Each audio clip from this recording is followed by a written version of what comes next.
Tudo bem, gente? Estou chegando para mais um vídeo e no vídeo de hoje eu vou falar sobre o modelo cristão e vou falar também sobre a vida no altar. No curso de Introdução e Teologia, a gente aprende isso. É o tipo de líder, modelo cristão, fala sobre o modelo cristão, né? Quer dizer, o tipo de líder que se espelha em Cristo e em seus ministros, procurando um padrão de conduta para exercer o ministério. É o líder que procura ganhar a confiança de seus liderados, atendendo aos requisitos bíblicos, sem desmerecer sua responsabilidade. Sabendo aproveitar a capacidade dos outros e, acima de tudo, se entrega com amor ao seu ministério. O líder cristão, ele não segue os padrões e estilos de liderança do mundo. São humildes, mas não enfraquecidos. Dependente de Deus, mas não sem iniciativa. Ousados, mas em moderação. Viu? Confiantes, sem perder a perspectiva.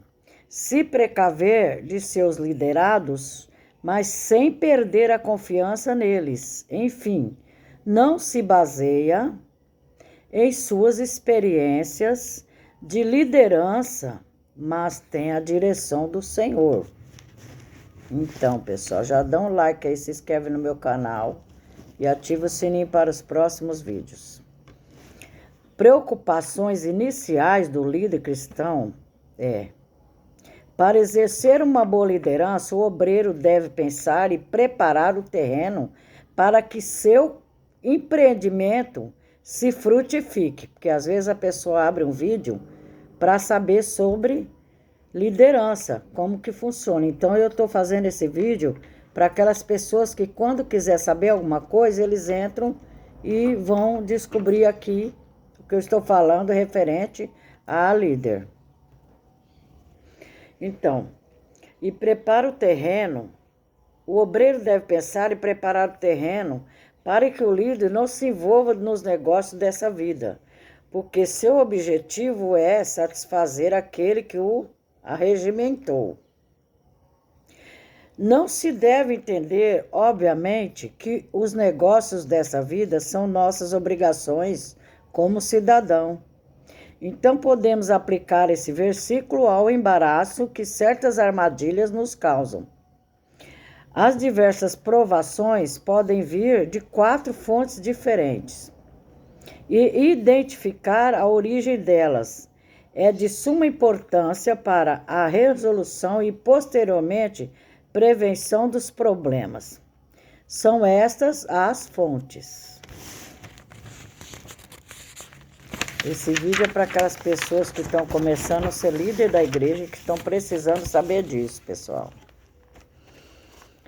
Como no caso Abraão, no Gênesis 22, capítulo 1, de versos 19, está escrito: a nação de Israel, a igreja.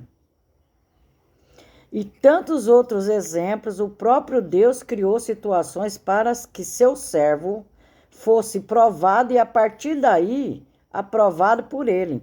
Nesse caso, o que temos que fazer é exercitar nossa fé e confiar que aquele que criou tal situação tem um propósito bom para nós através da provação.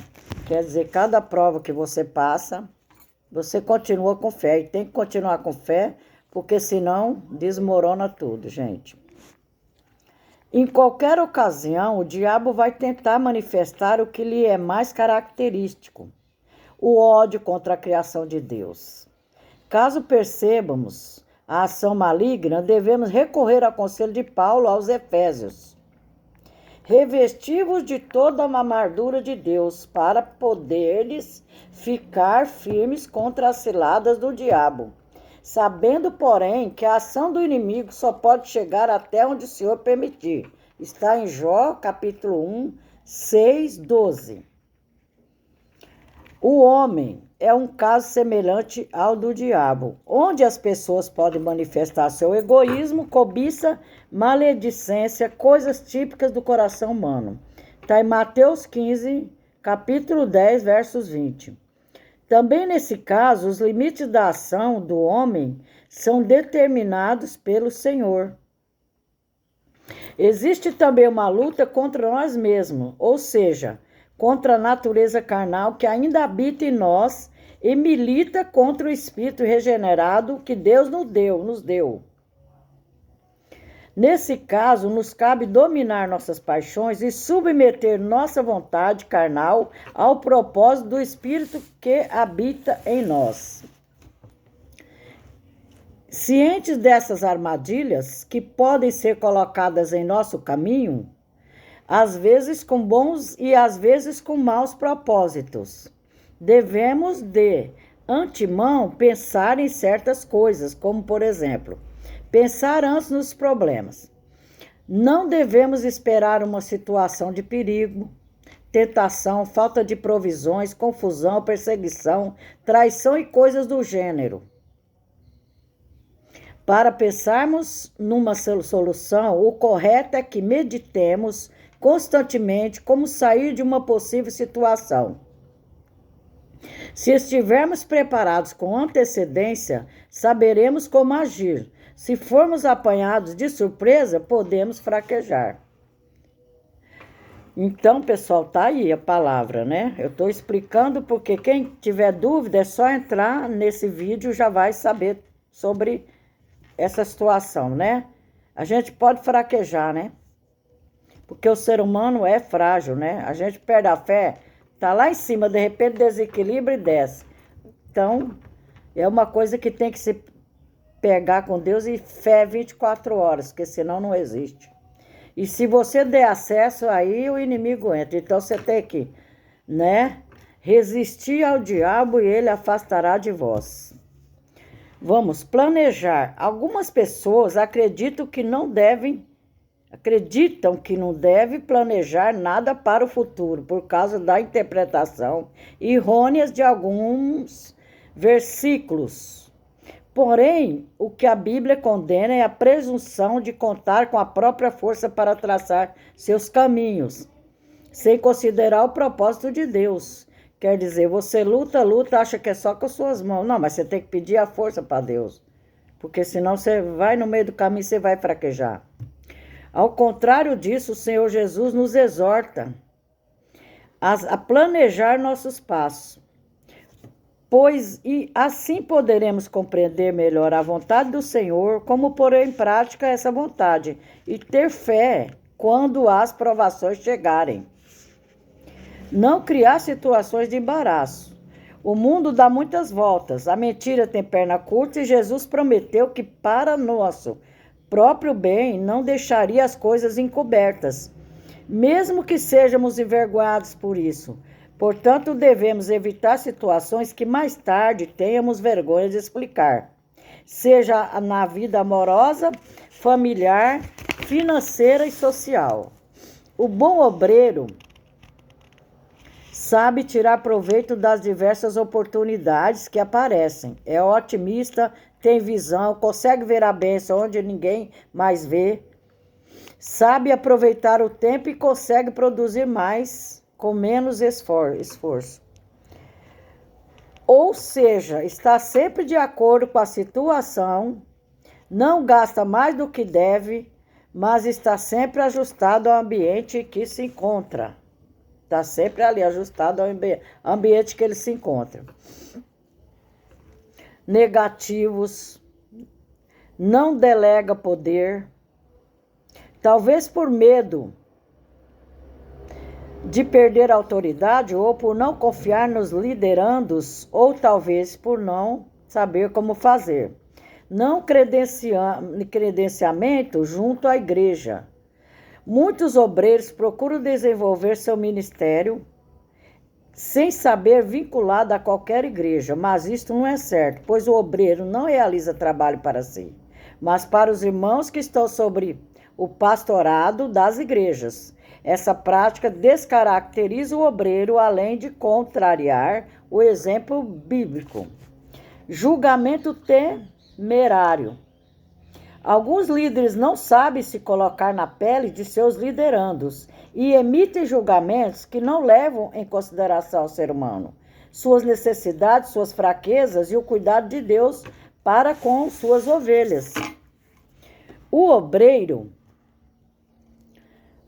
tem que estar em constante sintonia com o Espírito Santo, pois aquele que tem uma mensagem a dar ao povo o fará da melhor maneira possível, respeitando as limitações do líder.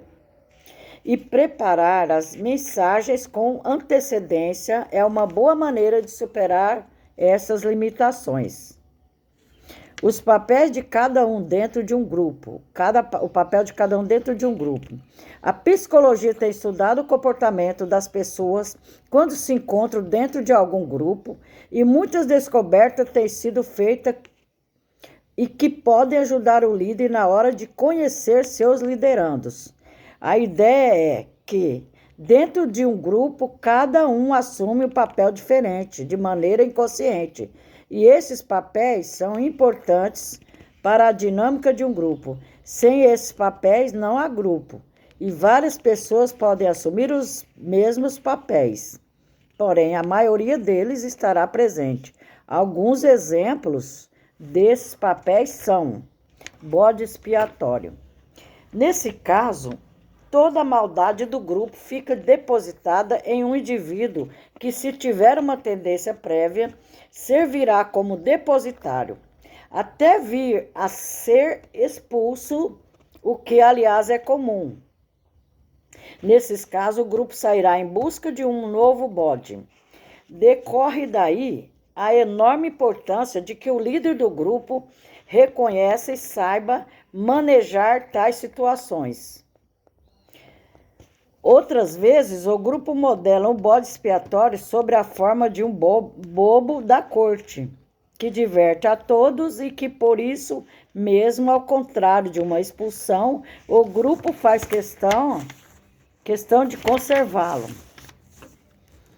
Esse vídeo hoje vai ser curto, pessoal, porque eu estou só colocando assim, as pessoas, quando precisarem de saber sobre liderança, né? Aí já entra para... aproveita esse conteúdo, né? Cabe ao portador desse papel mostrar mais manifestamente aquilo que o restante do grupo pode estar, de uma maneira oculta, pensando ou sentindo. No entanto, essa comunicação do porta-voz não é feita somente através de reclamações ou conflitos, mas através da linguagem não verbal, das dramatizações, silêncios, ações e etc. Uma forma muito comum de porta-voz é a função do indivíduo contestador. Nesses casos, é imprescindível que o líder do grupo, da mesma forma que os pais numa família, é como se fosse, né? Saiba discriminar quando a contestação é sistematicamente de ordem obstrutiva ou quando ela representa ser necessária, corajosa e construtiva. Esse papel é muito comum e importante nos grupos. Consiste na função do indivíduo em procurar uma perturbação no campo grupal, através de um jogo de intrigas, por exemplo, assim mobilizando papéis nos outros. Assim, o instigador consegue tornar realidade seus conflitos interiores, além de instigar os outros membros do grupo a pôr para fora os seus conflitos interiores. Eu estou postando esse vídeo, fazendo esse vídeo, porque eu já trabalhei numa igreja, pessoal, e quando eu entrei na igreja, o pastor me deu um ofício para que eu fizesse a parte da assistência social, principalmente na parte do sacolão. Aí eu peguei o ofício do pastor, fui pedir de porta em porta, fazia os sacolões para entregar. Porém, as pessoas que estavam lá mais tempo, elas acharam que ele não devia me colocar porque eu era nova, né? E tinha mais, tinha mais líderes, pessoas que já estavam na igreja há muito tempo. Daí eu percebi algo diferente. Falei, não, tem gente que não, que está olhando com indiferença, porque o meu trabalho, eu mostrei o trabalho, fiz tudo direitinho, preparei os sacolões, não tive preguiça de bater de porta em porta, de pedir e de conseguir os sacolões para as pessoas. Quando eles viram que eu consegui arrecadar bastante, aí eu já começou a indiferença. Aí eu saí do grupo do líder. Aí eu saí de lá. Então, pessoal, eu acho assim, eu tô fazendo esse vídeo porque eu lembrei disso. Aí eu tô colocando aqui, certo? Atuador pelos demais.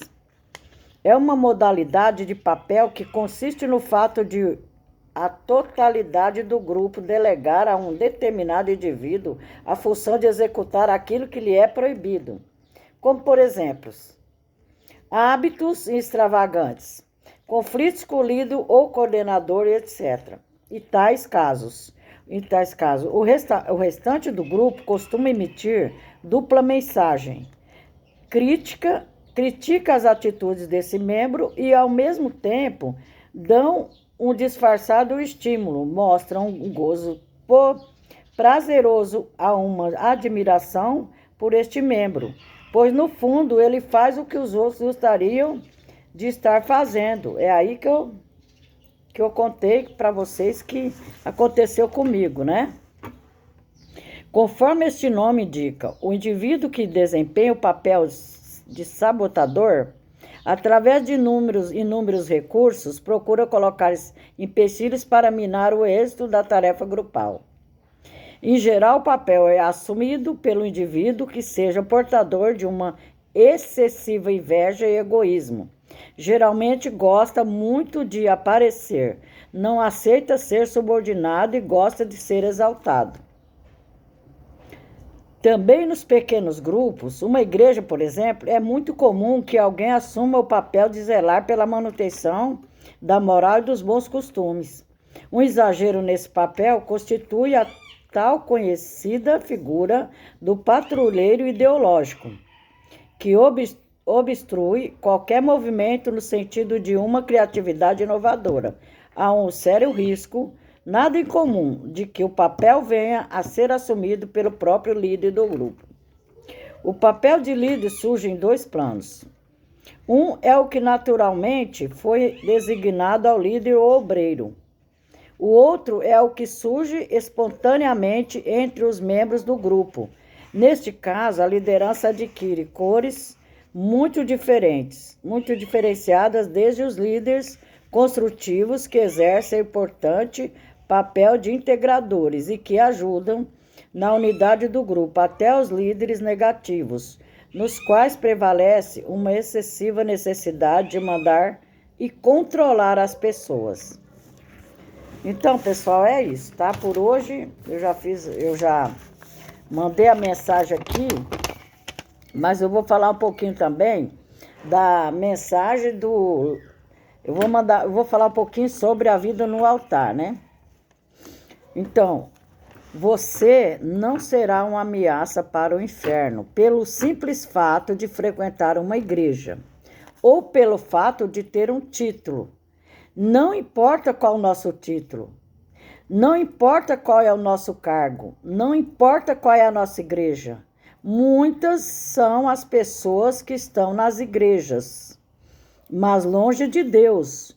Muitos são os que se gabam pelos seus 10, 20 ou 50 anos de igreja, mas não se gloriam em conhecer a Deus de fato. Você se arruma, põe a Bíblia debaixo do braço e vai para a igreja. Fala, eu já vou para a igreja. Eu vou fazer o que na igreja? Eu vou buscar a Deus. Aí você não está indo para buscar, no seu sentido, na alma. Você está indo ir na igreja por um costume de ir à igreja. Eu acho assim. Nós temos um motivo. Vamos para a igreja. Bem, vamos para a igreja? Vamos. Vamos pegar a Bíblia e vamos para a igreja. Mas nós temos que colocar no sentido, Deus no sentido, eu vou buscar Deus. E tem que ser de alma e de coração. Eu vou na igreja porque eu sou crente, porque eu já... E tal, não é assim. Então, pessoal, por isso que eu estou lendo isso aqui, que eu já deixei escrito para vocês. A verdadeira ameaça para o inferno são aqueles que colocam a sua vida no altar. São aqueles que vivem no altar. Daí você me pergunta, mas obreiro ter a vida no altar é dar todo o meu dinheiro. Não necessariamente. Aliás, tem muitos que depositam verdadeiras fortunas no altar, mas não colocam as suas vidas de fato nele. Põe o dinheiro lá, eu estou ajudando no altar, né? Então pensa, não tem nada a ver com parte financeira, não. Faz a diferença quem vive no altar, não quem vive simplesmente nas igrejas, não quem dá simplesmente o dízimo ou ofertas, não quem é obreiro ou pastor, mas faz a diferença quem vive no altar. Viver no altar de verdade não é chegar, eu vou dar o dízimo, eu vou dar a oferta, porque eu sou da igreja, não. Tem que ter sentido. Viver no altar é andar em espírito. Viver no altar é servi-lo 24 horas por dia. E é ter comunhão com Ele. Tem que ter comunhão com Deus. Não basta eu falar, eu vou para a igreja e não ter comunhão com Deus. É ser um cristão espiritual. Muitos se dizem cristãos, até são, mas são carnais ou religiosos. São religiosos exemplares em suas denominações. Não tem uma falta com seus respectivos líderes religiosos, mas estão em falta com Deus. Certo? Aí, pessoal. Mas estão em falta com Deus. Não é isso? Meu amigo e minha amiga, viva no altar. Coloque a sua vida no altar. Talvez você seja um ótimo religioso. Está na igreja nos principais dias, talvez você exerça muito bem o seu cargo eclesiástico, se tornando até irrepreensível para os homens.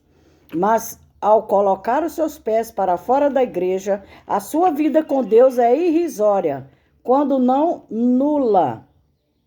Deus é espírito, ele só se relaciona com quem está no espírito. Se você viver na carne, será impossível ter qualquer tipo de relacionamento com Deus. Então, aí, pessoal, já dá um like aí, se inscreve no meu canal e ativa o sininho para os próximos vídeos. E como que você está se relacionando a Deus se você vive na carne? Você não vive no espírito. Você tem que estar em comunhão com Deus. Óbvio que é difícil? Aqui na terra não é fácil. Nós não somos santos, porque se nós fôssemos santos, estaríamos lá em cima e não aqui embaixo. Então, por isso, gente, hoje eu deixo essa palavra, certo? Porque Deus é espírito, ele só se relaciona com quem está no espírito, é a palavra que diz, não sou eu. Então, pessoal, quem se interessar, abrir esse vídeo, prestar bem atenção, vai ver que eu falei hoje sobre liderança e sobre obreiros, pessoal, tá? Muito obrigada, amados e amados, todo o meu Brasil. Fui.